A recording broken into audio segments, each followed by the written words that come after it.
4 na araw walang pasok sa mga opisina, kaya ang ilan nating kababayan sasamantalahin daw ito para makapagbakasyon kasama ang pamilya. Sa bus terminal sa Iloilo City, marami sa mga pasahero ang pupunta ng Boracay para doon magpasko.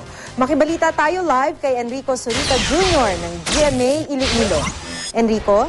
Maki, paparami na ang mga pauwing pasahero dito sa Tagbak Terminal sa Iloilo City. Karamihan sa kanila magbabiyahe papuntang Katiklan, Aklan. Marami kasi sa kanila ang magpapasko sa isla ng Boracay.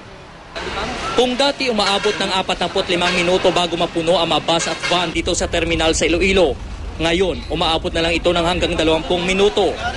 Pero kahit pa paparami na ang mga pasahero, matumal naman daw ang binta ng mga nagtitinda sa terminal.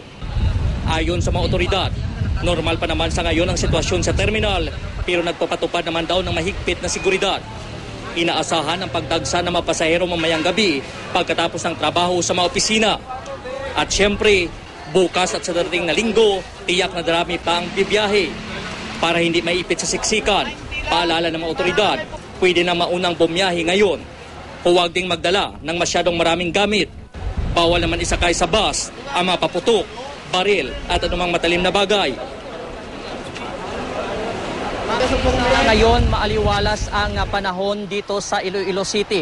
Unti-unti nang nagsisidatingan ang mga babiyahe para sa kanilang bakasyon. Inaasahang bukas dadagsa ang mga tao. Ayon sa mga empleyado dito sa terminal, wala naman silang natanggap na ulat ng kaso ng pagnanakaw.